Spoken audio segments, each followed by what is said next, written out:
that it's okay if you feel insecure, fear, doubt. Everyone feels that.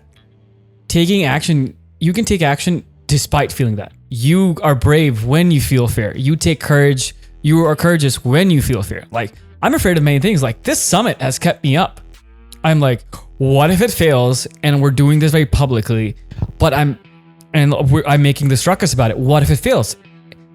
When I was a teenager, this would stop me. Like, the idea of failing in front of other people would stop me. And now it's something that I'm like, I could still do it, but I can deal with that failure emotionally. So I would tell my 16-year-old self to I would share a kind of story which would help him see that it's okay to take action when you're afraid, because that's the definition of bravery, you dumb. On this week's episode of Establishing Your Empire, I host Moby Hayat. Moby is a very talented content creator that has co-created the Online First Summit, which is a virtual conference with 70 plus speakers that will cover everything from how to create an online business or how to move your current company online to acquiring customers, as well as adapting and expanding an online first model.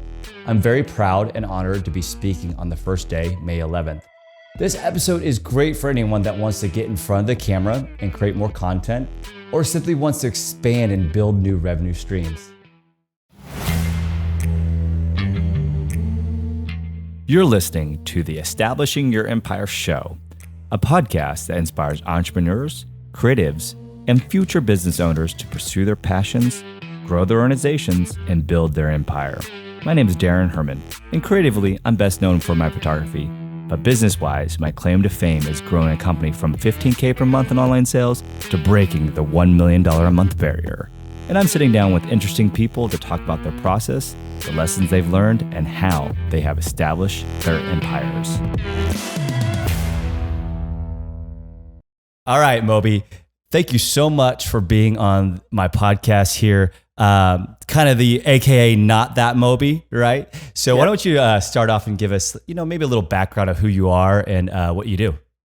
Absolutely. So I like to say that I basically just talk on the internet. Immigrant to the US since 2010. I started working at Dell in 2014. My hopes of being an entrepreneur got crushed by the government in 2014. Waited 5 years while building a podcast, while doing stuff for free, and got my green card in 2019. Started at Capital Factory as the accelerator manager. Got laid off in March 2020 because of COVID. And now here we are. The biggest themes I think that people correlate with me is, number one, being an immigrant in the US and not being able to legally start a business while I was in college in the US, while working for Dell, and then making a lot of content around podcasting, live streaming, entrepreneurship, content creation in general. That's helped me take me where I am today, wherever the hell that is. Well, I think it's very interesting. So you were here for like 9 years before you got your green card. Is that correct? Is that the right math? That is the right math. That is insane. So you went to UT and even have your MBA from McCombs, which is at UT as well. Worked at Dell and still no green card. So maybe give me the short overview of like what that process was like to get a green card. Yeah. When I came to the US from Pakistan when I was 18, 19 in 2010, you can't get a green card when you're a student. You just can't. You have to go from a student visa, which is usually 4.5 years. Then you go to a work visa. And then that's at least 3.5 years until you can actually get a green card. So mine was, I was a student for 4 years, 4.5, joined Dell. I took the first job I got. So I was like, they're going to get me my visa. Hell yeah, please. Oh my God.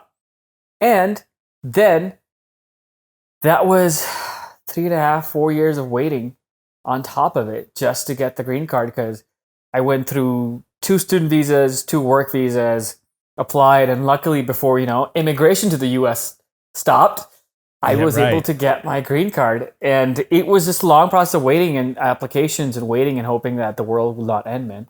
That's insane. So one of the reasons why I do have you on here, and it was kind of a side story because I have no idea what that process is like.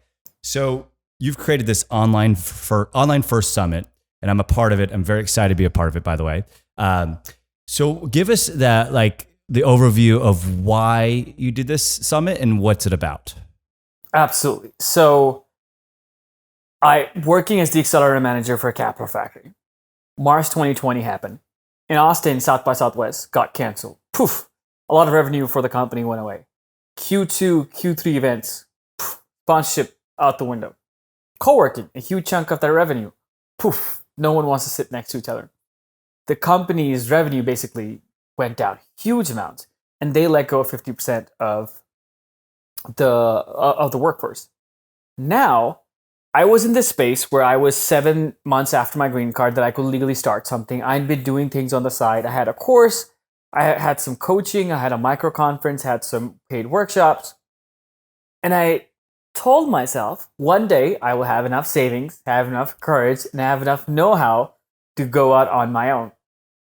When I got laid off, after a day or two of processing, I realized what I really care about is digital content, digital businesses, digital products. And there's a trend right now that that's the only thing people can do. That's the only revenue they can add on. And what if I match my desire, which was supposed to be in the future, to the moment right now and help people build out digital revenue, get customers purely through online channels, and build a business that if social distancing comes back again, they won't crumble.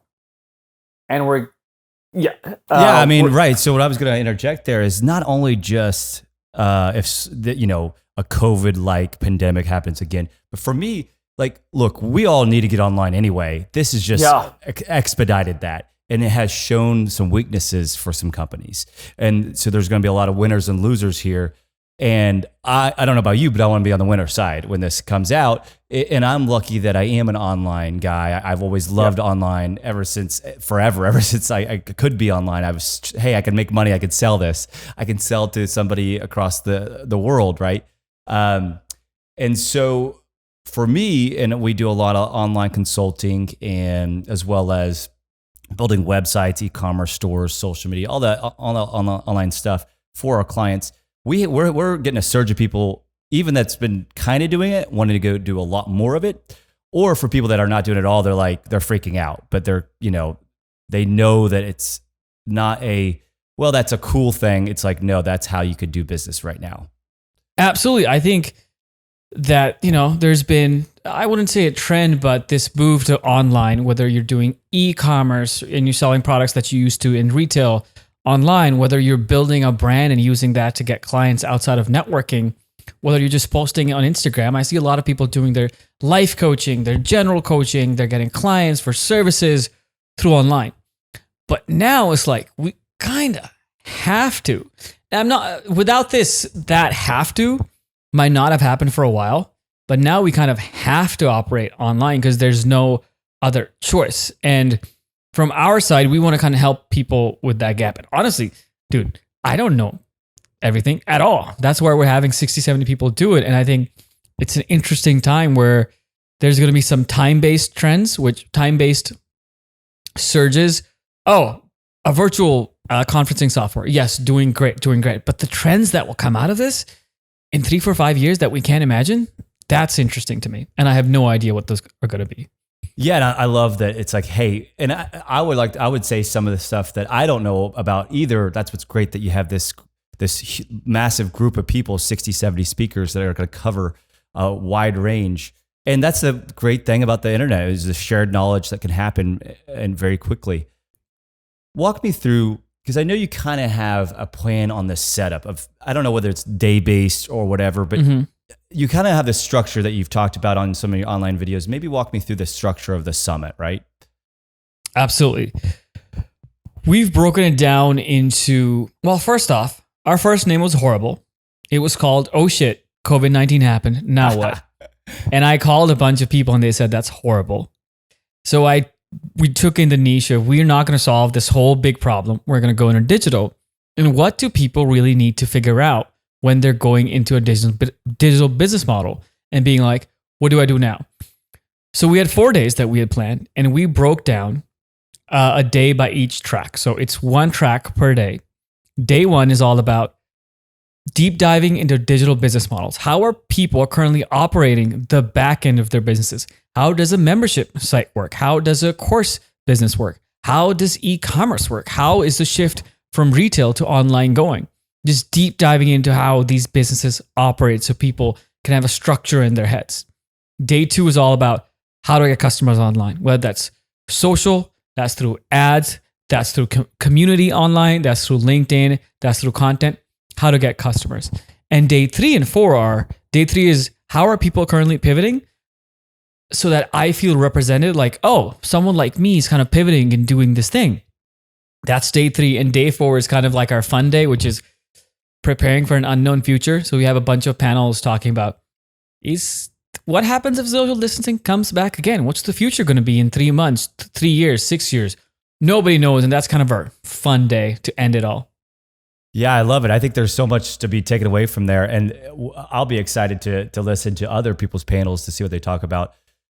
So, okay, what about you? What's you're going to have this great summit. Then what's your plan? Like, what do you see yourself, coming out of COVID? Like, what do you think you're going to be doing? Great question. So what we're building, I am fully aware of what we're building is a product.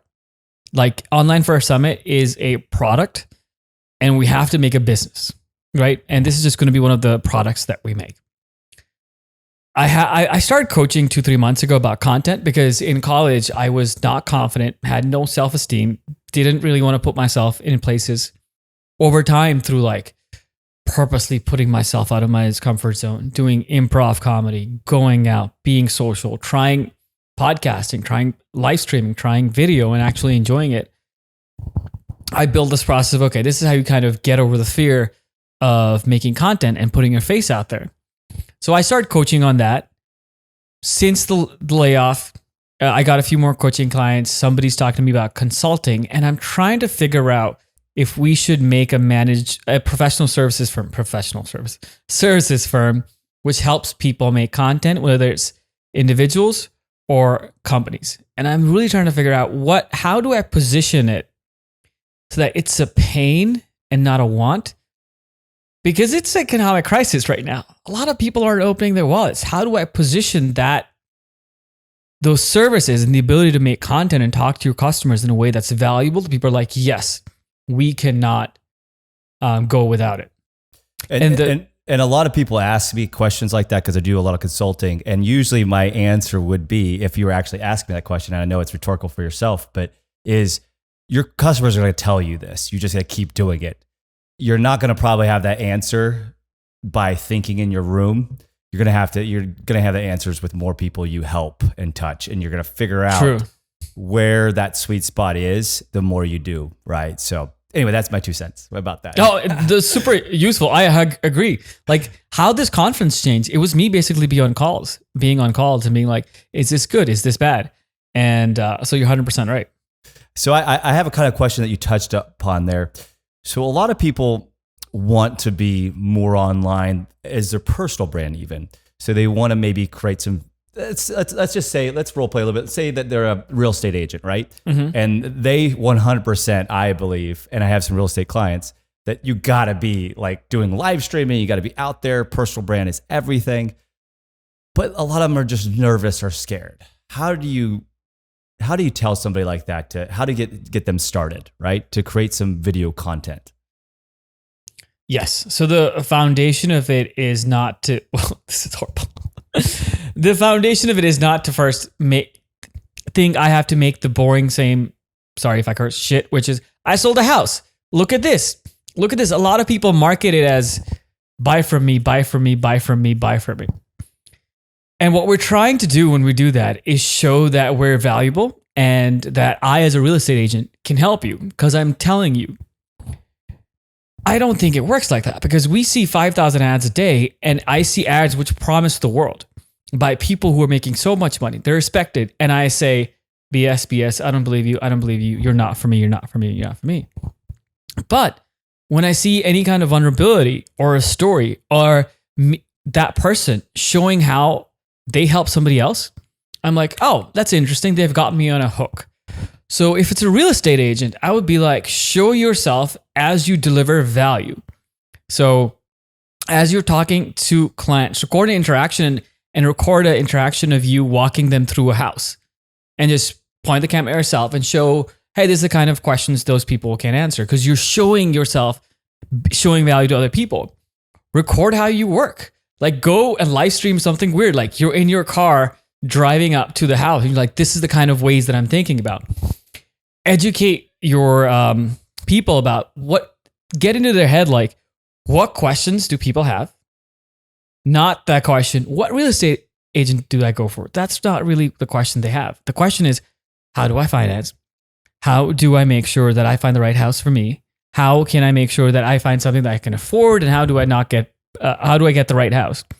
Start answering those questions. Some fear questions too, that a lot of people are scared right now, Yeah. So I love that. To break down, I think what you said there, what some of my takeaways were, provide value, don't just show off. Nobody's paying attention. And then also, I think record the process. It sounds like, I think some of that, and I think that's one of the things that people miss, is they try to come up with this full, amazing solution. They're going to write out a whole list of things to talk about. And sometimes it's like, just show me the behind the scenes a little bit. Show me what you're doing. Tell me about what you're thinking. It doesn't have to be a perfect presentation. Okay, so I want to dive a little deeper into this. What about literally? So I love that. So I think now that's the foundation of what you should be doing. What about actually getting in front of the camera and turning it on? Because you do a good job of just creating content on a regular basis. How does somebody get over that hump? Yes. I did not get over it super quickly. It took a long time. I bought my first lights in 2015 or 2016. It's been long. I haven't used them, by the way, in a video ever.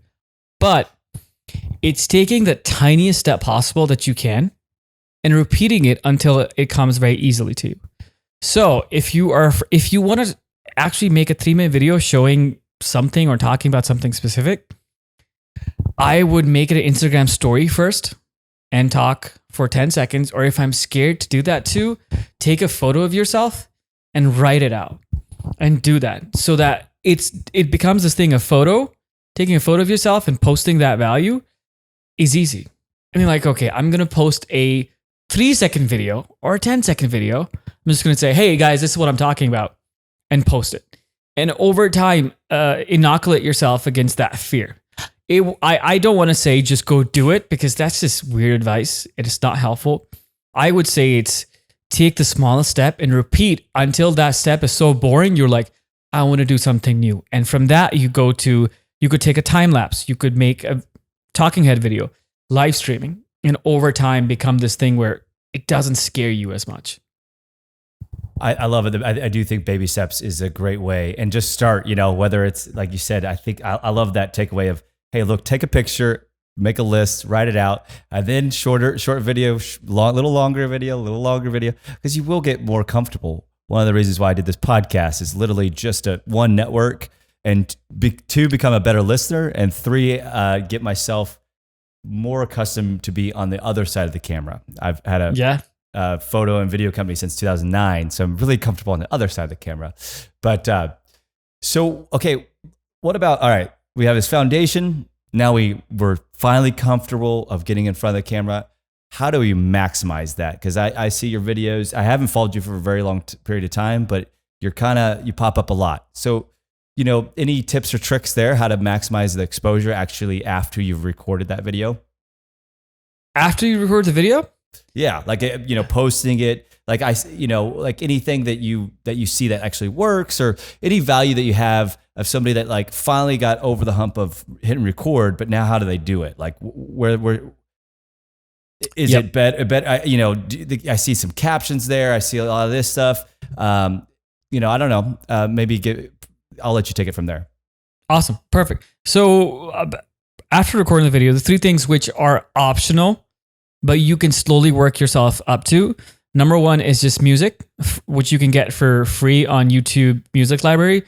So much great music. Oh my God. I use hip hop music as a background and I love it. I can jam out to it. Subtitles, which you can hire out if you want, but definitely not necessary. You can do that later. And number 3 comes on later, is cuts, which is if I'm talking and there's pauses I should probably cut the pauses because we have the attention spans of a hamster. TikTok is going to kill everything, every social platform in a while. So I think we're used to 10-second videos and it's got to be fast. But when it comes to posting the video, I think it's not outright saying, it's writing copy which has some emotion. For example, I just promoted the summit today through a really dramatic ass video. And we really talked about the summit. But in the copy, I shared the story of I didn't live through the dot-com bubble. I wasn't here when the 2008 recession happened. I was on the other side of the world when 2001 happened. And this is the first time I'm going through this. And this is why we're doing it. So communicating why and the story of something in your caption, which is slightly relevant to the video, hits 2 points. It allows somebody to read your stuff because they're going to do that a little bit before watching the video. It allows you to tell 2 separate stories and also test out your copy. Because sometimes people don't care what your video is and they'll just read your copy.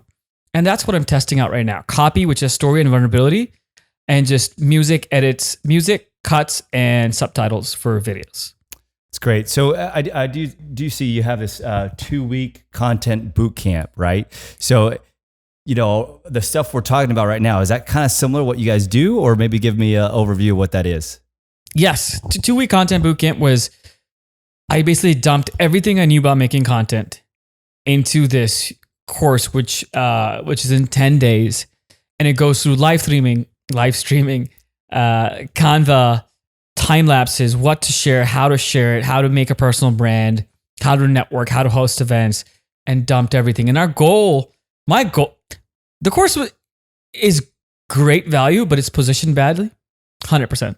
I haven't even tried to sell it 3 months after I made it, but that's horrible marketing. But it's true because it's not the signature course that we're doing. It was something we built, and I think it's immense value and teaches people all the skills, but it's too wide.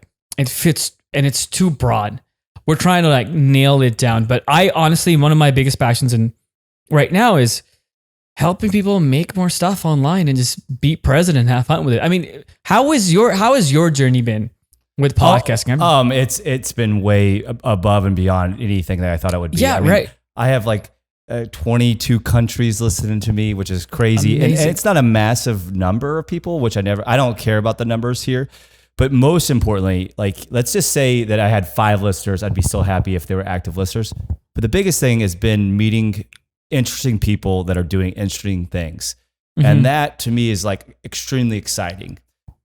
And then I'll get these random people, right, that will make a comment or send me a message that probably haven't liked a post ever or anything like that. And it's very interesting to know that you get to reach all these, everyone everywhere. I mean, not everyone, obviously, but I don't know. It's just been the negative thing is only time, and it's time well spent. And before COVID, I had a lot of a momentum, and it did back me up a little bit. But again, and it's so funny because it's almost eating my own words with, e-commerce wise, I'm yelling at people to get online, but I was not doing virtual podcasts. And I think because I wanted to control, I am somebody that has the problem with perfection a little bit. I wanted to control everything, have really good video, set up multiple camera angles, the whole 9 yards. But what's great about this is eventually I was going to have to do it anyway. To get a bigger and bigger guest, they're not coming to you. It's just not happening. So it's forced me out of that initial comfort zone that I built for myself, right? But it's fantastic. I highly recommend it. Doing anything that you have to do on a regular basis. This is released every Wednesday, so I'm forced to do it, forced to line people up, forced to get in front of the cameras, turn the mics on and rock and roll. So I guess my next question would be, actually, let's talk about the Fire Show. So we'll go that direction since we're talking about podcasting. So you're 60 episodes in, something like that, and started 2015 somewhere in that vicinity. Is that right? Yes, I started podcasting because the government gave me no choice. And that means because you couldn't take revenue from a business. I could not generate revenue from a business, and I did the only thing I could: content. That's awesome. So even back then, you basically said, I know I can't make money here, but I'm still going to do something. Yeah. I worked at Dell and I enjoyed it, but it wasn't enough. And why do you think that is, that you still was going to do a podcast with no financial gains ever? Like literally know that you can't make money. Yeah. Oh, but I had that idea. I didn't even know that podcast made money at that time. I was like, that's just some people did. A big thing of it was I had the inkling of a personal brand, what it could be. And then the fact that I could actually use this time to learn from people and like be like, okay, this is how you start a business. When I'm able to legally do it, I can take that and use it. And why not share it? And one thing is when I build something, whether that's a website or a summit, it just, you might feel this too in a different way, but it drives this sense of accomplishment and honestly esteem and competence, which we all strive for. I mean, if I do something and I get some good results, I feel competent and I do that more and more. And just building things for no money made me feel competent because that's the only thing I could legally do. And I just chased that feeling, to be honest. That's great. So you moved here in 2010, right?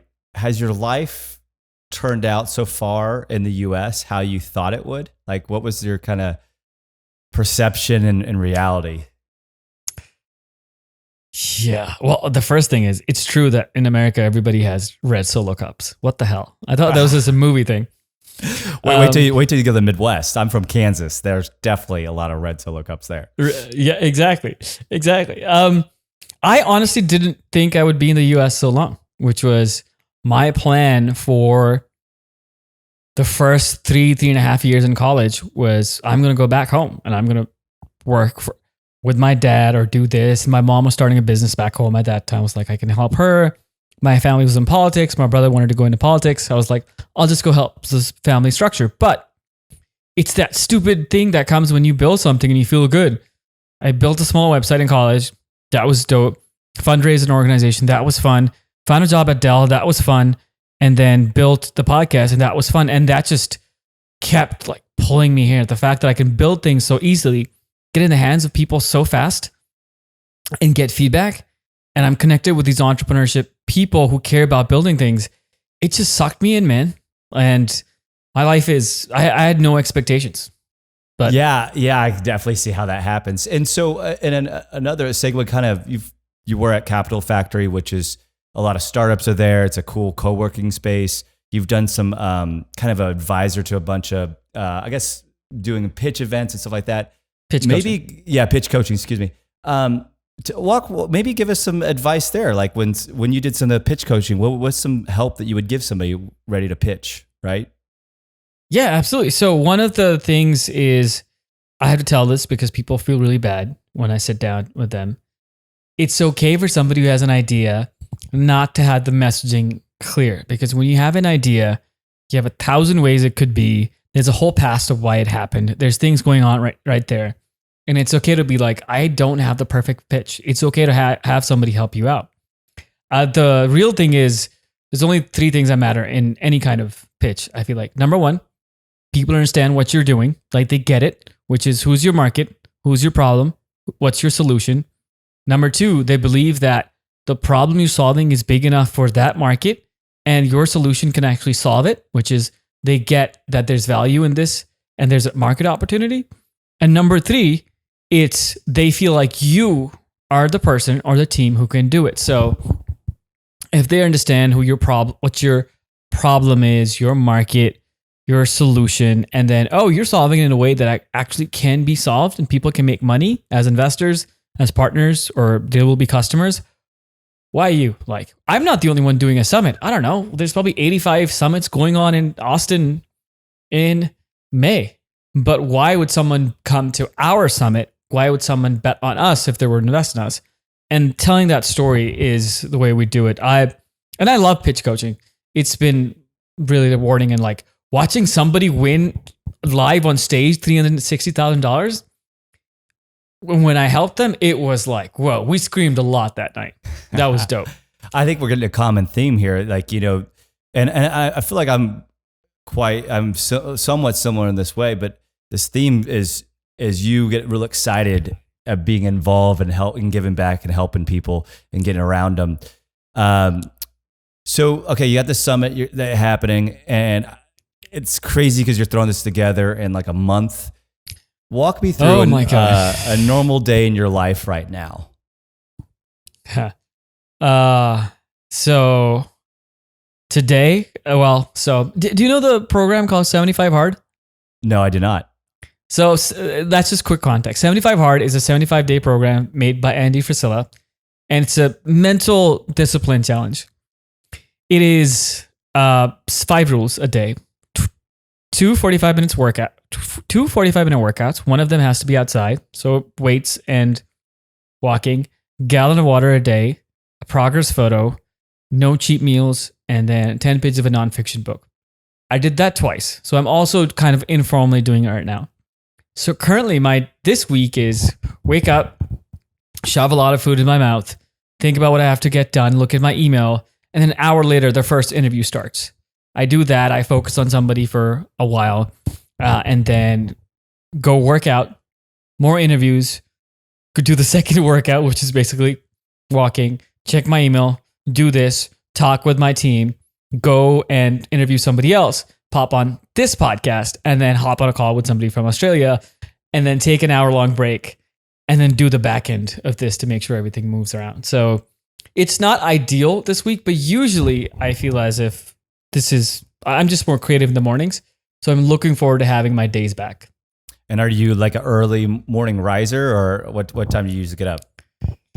I was going to say 7, but right now it's a lie for sure. Hey, look, man, I'm like 8:45, so don't worry. That's perfect. So, because I'm a night owl. So like sometimes my best work is like 9 p.m. till like 1 a.m. Oh yeah, that nobody can bother you. I don't have to answer any emails, no phone calls.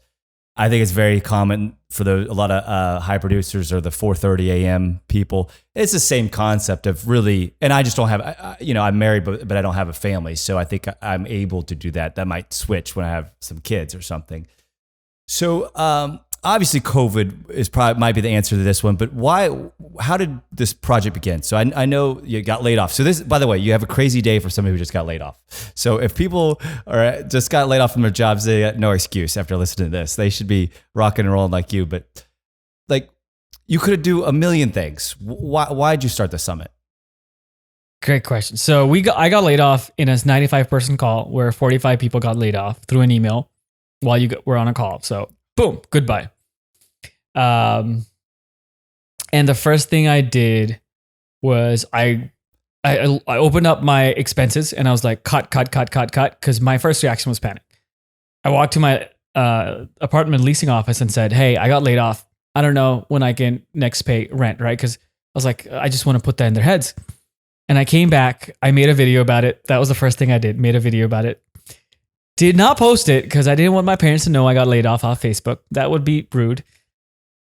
And then I just processed it, talked to a few friends, really didn't, and just thought about what to do. But when I posted that video, because I wanted to post it 2-3 hours later, but time difference in Pakistan, couldn't post it. My mom said, wait. So I was like, Posted the video and said, I'm laid off. People start hitting me up. How? Oh, by the way, I have this contract work. Oh, do you want to talk next week? Do you want to do this? One person said, hey, do you want to help me with my online summit? And I was like, sure, send me the link. This is at 10 p.m. at night. I look at the link, I recognize the platform that it's being made on. And I had wanted to do an online summit for a year, but never had the time to do it. And I thought, oh my God, I can do an online summit. Purely emotional, purely reactive, and like this combination of the now and this idea before. And very like instant, like, oh my God, we need to do an online summit. It's the perfect time. And that was it. I wish I could tell you it was an epiphany, but it was like that. No, so. I think it's great. I mean, a lot of times you had a high energy and emotional deal and an opportunity like that. That's how all of our big stuff almost happens, right? Yeah. Us thinking it in a corner and writing stuff down sometimes works, but typically that's not the way it works, right? So what does, you didn't answer this for the summit, or you can answer this any way you wish, but what does success look like for you? That's it. That's a great question. I think success for me means that I get to do what I want and not have to worry about things that I don't need to. For example, success for sometimes when I think about it, I'm like, oh, have this fancy car, have this beautiful house on the lake. But it's honestly, if I can afford to, it's a Tuesday, and if I work at whatever company for myself, if 9 to 2 I decide I'm not going to answer any calls, I'm just going to work on creative stuff, and I can hang out with my family, and I don't have to worry about the bills, and I know the revenue is still coming on from the business, I'm good. Like if I decide next week I want to go with some planning, I want to go on a trip, I don't have to worry about the company not being able to run because I have competent partners or somebody else who's helping me. And if I want to just take off and be in Pakistan for a month, I can be like, oh, I work a digital business. So I don't have to worry about having to be in one place. Honestly, like before this, it was dreams of, the stupid articles, 28-year-old raises 50 million, 35-year-old sells business for 250 million. It's all crap. And it's a lot of status seeking, which in the entrepreneurship world, there can be. In the content world, especially if you're making video, there 100% can be. And it's hard to be honest with yourself. But that's my definition. And I'm hoping it doesn't change. I hope I can still afford a Lamborghini, but I hope I don't buy it if I do. Yeah, the difference is the choice there. But I think, time is that resource that is not something you can recreate like money. So, it sounds to me that if you want to be able to be the owner of your time and create content when you want to, as opposed to being forced sometimes, or, to me, I'm very similar. So like if I was at a spot career wise to where I could just do a ton of like make travel videos, that's one of my favorite things to do. My wife and I, we make some cool ones. That could be that's like the best weeks, right? Yeah. Going to a cool place and being super creative. Like and I get my best ideas when I'm doing that because your mind frees up a little bit and doesn't worry about, your 150 tasks you have to do. Yeah. You have space. Yeah. Space. Yeah. So what advice would you give your 16-year-old self? Like you're in Pakistan, you're 16. What advice would you give yourself now that you're 10 years older, I guess it is, or so. Oh my God. I wouldn't give him much advice. I'd just be like, yeah, well, one thing I would share with him, it wouldn't be advice, but I would probably find the right story to share this principle that it's okay if you feel insecure, fear, doubt. Everyone feels that. Taking action, you can take action despite feeling that. You are brave when you feel fear. You take courage. You are courageous when you feel fear. Like, I'm afraid of many things. Like, this summit has kept me up. I'm like, what if it fails and we're doing this very publicly, but I'm making this ruckus about it. What if it fails? When I was a teenager, this would stop me. Like, the idea of failing in front of other people would stop me. And now it's something that I'm like, I could still do it, but I can deal with that failure emotionally.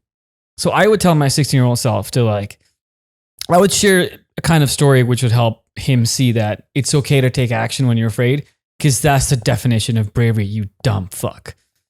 Oh, I love it.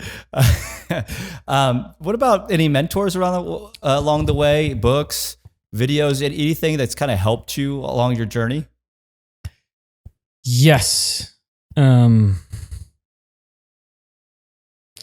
It's been, stoicism has been really helpful. Such a douchey thing to say. Oh my God. I know, right? But I got Marcus Aurelius on my Kindle, I'm there, man. I think it's, one of the things is when we talk about kind of a hierarchy of needs, when a lot of those needs are met, you start thinking about like, how can I calm my brain? How can I calm my life? How can I take more control of my thoughts? So it is so powerful. So I still agree with it. I still agree with it too. But every tech dude has like Marcus Aurelius on his Kindle. Like I do too. I probably have the Daily Stoic there, which is dope. Ryan Holiday's books, Ego is the Enemy, Obstacle is the Way, Daily Stoic, some of his other stuff, just his podcast, super helpful in just figuring out you are the owner of your world. You can't influence everything, but your choices are the biggest thing. That's really helped the book Traction, which is not the operations book, but the marketing book, blue cover. It talks about all the different ways you can get traction. Super useful. And then Gary Vaynerchuk's loudmouthedness, assholeness is fantastic. I love that guy. I've always enjoyed him. Crush It, man. That was I had that. I've read that book like 4 times, and it's all marked up. I mean, I just have like, that's back before Kindle days, and I got like a chicken scratch all over it. Oh yeah, I love that guy. But there's so many local people who are amazing too. Honestly, so many fantastic mentors here. So, what about any regrets so far? No, not really. It's probably could have started working out more earlier. That's really it. Probably, this is going to sound super horrible. Probably been more confident with women before. I don't regret my other choices because I feel as if like I made them in and we're here. I got laid off and I think it's the best thing that happened to me this year. And I think I am who I am just like you because of the tough times that we've seen, the crises, the pain, the triumphs, the punches in the gut. So I'm curious about your answer to that question. Regrets. So I got a couple of them. I worked for a large company, and I do regret. I worked for Air Electronics, and I was their director of e-commerce, and I stayed there too long because it was really demoralizing creatively for me, and I really wish I wouldn't have done that. That's my like kind of go-to answer. But it was only 2 years of my life, but and it wasn't terrible. I also regret. I think that I've spent a lot of effort and time on and worked really hard on probably small stuff, meaning it gave me great experience in kind of knowing a lot of things about businesses. And so really to make that point nice and short is I did a lot of hard work on small business stuff. And I still get that way. So I need to broaden that out on a more consistent basis, because here's the thing. We're all going to you're the type of person to definitely, I just talking to you here, but this is how I am. I'm going to work extremely hard no matter what.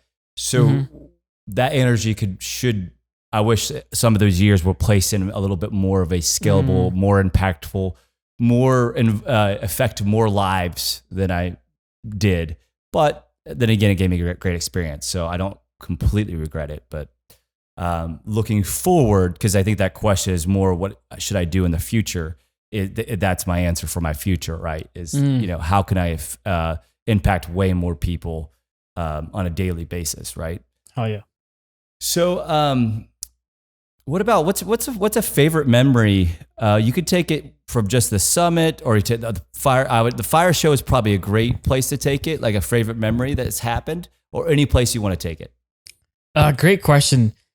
This is one of my personal realizations about content and marketing, especially when it comes to personal brand. This was 2019. This is 3 years after the podcast, where I'd been sharing my journey, building it, interviewing the mayor, director of South by Southwest, doing this. And it was all like, oh, I'm podcasting because I can't make money outside. When I got the green card, I posted about it, right? I made it a whole dramatic thing. I made a video with subtitles and dramatic music when the letter came, when I was at the office. It was just fun. I got it and I posted it. And I got a bunch of comments, right? From friends and family and just people I knew. And one person commented, "Oh, thank God that soap opera is over." And this was a friend. And no. And I know how he meant it, because he had gone through the same exact thing. And it clicked in me that I was marketing my journey to obtain this one thing. And if I build a business that I want to sell to people, all I have to do is make content about the journey of it and make it a soap opera. Like our content marketing for the summit, somebody's handling the Instagram and he's killing it. But my other content is just a soap opera about it. It's dramatic. It's a little exaggerated. And it's fun and it's not that serious. And that's one of my best memories. I'm glad that person commented, because that just made it like, oh, I'm going to make everything a soap opera. Yeah, I think documenting more than creating. One, it's easier. You don't have to come up with this huge, idea structure. And it also it's almost what can make you have an advantage over, like, say, a large company or a large, conference, people that have been around for 10 years. They can't tell this story that you're telling now. Yeah. In documenting the journey, I think people they go along with you during the journey, right? Which is a lot of fun. So, all right, let's talk about. I still want to talk a little bit about startups, and I don't know how deep in the world that you've been, but maybe, because I think this is something that maybe that you're going to do in the future, is what advice would you give with somebody that has maybe an idea and wants to run with, whether it's creating a business, start talking about online about it, start creating content, how can they network with people, wherever you want to take it, but basically somebody has an idea and they want to do something with it, whether it's a startup or even just a personal thing, right? Yes. So I got into the startup world through 3-Day Startup, which is a 3-day program, surprise, about entrepreneurship that they run for students. One of the things they do is they teach concepts, but they kick students out of the building on Saturdays and be like, go talk to wherever the hell you think your customers are. Call them up, go meet them, ask them questions. And it just kind of put it in my head, like, talk to customers. Same thing we did with the summit. First off, I would try to talk to as many people as I can about it. Be mindful that not everyone is your customer. Some people are going to be nice. Like, your mom's going to be like, that's a great idea. But talk to somebody that you think would be honest and be open to feedback, because that will shape whether you are building something which has value to people, especially if the people that you're talking to are your customers. Second, I would not be afraid to share what you're doing, because no one gives a shit about your idea. Like, my idea for Summit, nothing I've done is unique at all. This is just the fact I'm doing it and I make a ruckus about it. It's you sharing it and showing your journey of doing it gives you opportunity, gives you inbound. And somebody might I like what you're doing. Let's connect. I get that a few times a week easily. Somebody's like, oh, I saw your stuff. Can we connect? And I think I can't tell them how to build a successful business on top of it. But those two things create so much inbound and feedback that you over time figure out this is what people want. And you actually learn how to build it. It's great. What about, I'm a pretty well-traveled person, but I have never been to Pakistan. Maybe give us a little idea of, what it's like there. Can get hot. That's hotter than here in Texas? Same really. Very different. Like, oh my God, society there is. Have you been in Asia or like places where there's a lot more family structure? So I've been to a couple places. Yeah. So I actually say this family structure, most of the places that I've been like Central America that have amazing family structures that are quite different than here. I've been to like Qatar and stuff, and I've been to China, but those are, I wouldn't say that I got enough glimpse of in the life of a normal person there in those places. Yeah. What's the starkest difference is the mindset of people. It goes from, in America, it's much more individualistic. And in places like Pakistan, it's just more collective. You don't think just for yourself. It's not just my dreams and ambitions. It's like what I can do for the people around me. Not always in I want to do it, but sometimes you kind of feel obliged to work with your cousins, support your family, because that's how everybody thinks. But outside of that, I went to an all-boys cadet style school for 12 years. We had houses like Harry Potter. It was a 150-year-old school, and I was prefect for a time, but it was dope growing up with the same 100 to 150 dudes playing sports. My school had an entrance exam, which had swimming in it, which was weird. I got traumatized because of that, but I really enjoyed my time over there, and I would go back if it had the societal permeability that the US has, which is I can connect with really anybody. Any company CEO, if I can get to them and pitch them, they'll talk to me easily, and I can go from one place to another and like go up not the ranks, but just be a prominent figure in any industry. Back there, that's not the case. I feel society is a little bit more closed off. People are more guarded, and it's just not as much fun. Yeah, I think it's just interesting, and one of the things is all over the world, it's different, and the U.S. I feel like we always, there's so much pride here, which is a good thing in most of the time. But one of the things that I think a lot of people forget that, like, look, we do have a lot of opportunity here. You can go do what you want to do. Now, could be a lot of limiting beliefs, and there is still family structures there too. I think one of the big ones right now is the whole go to school thing, where a lot of people probably shouldn't go to college. That might be a really good welder or something, right? But or maybe just a salesperson. Like if you're just going to be a normal salesperson, going to school might not be the best use of that money. But so there's still societal pressures, but you can change from what you do 1 year to the next pretty easily here.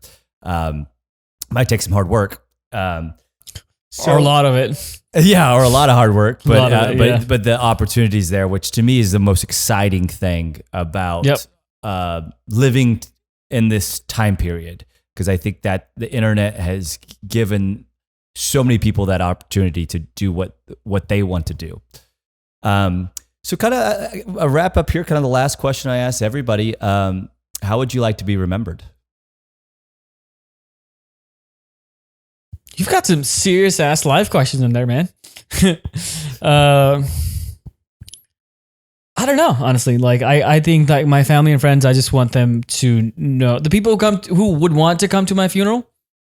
I hope that I can just be thought of like I had a positive impact on their life by showing them that they could actually be and do things that they want, and give them the tools to actually do it. And like, of course, that would be customers too, people that I help through coaching. But that's it. I don't necessarily want my company to be this. Who cares what the company does, honestly? After I'm dead, the people that I helped, they're like, oh yeah, that person had a positive change in a pivot in my life, and that really helped. And I am happy because of that change. Not just because of me, that would be too grandiose, but I don't have a lot of grandiose shit. I'm ambitious, but when it comes to things like being great or having a huge legacy, I don't know. Maybe ask me in 20 years, I might have a very different answer, and I would tell my 29-year-old self, you're an idiot. Well, cue it up here in 10 years. So, well, Moby, it was a fantastic pleasure to have you on the podcast. I'm very excited to be on the online summit here. And what we got, like 2 weeks from now? Oh, don't tell me. It's coming up quick. I think we'll have to have a check-in to see where we're at after the summit, see if your life has got the positivity that it still has right now. I think it's going to be 2x the amount, but that's I think it's very exciting. But I really appreciate you being on the podcast. Absolutely. I appreciate you inviting me on, being a part of that summit. And I'll put this on the record. You have some dope suits, by the way. I saw your Instagram. Those are dope. Yeah, man. It's, what's so funny is that headshot that I have. This is for everyone out there that says, oh my God, I can't afford a suit. That I bought at Goodwill. So it's my favorite suit. Beautiful. It's perfect. Didn't even have to tailor it. Got lucky, of course. But anyway, that's amazing. You get lucky sometimes. All right, man. Cheers. Cheers.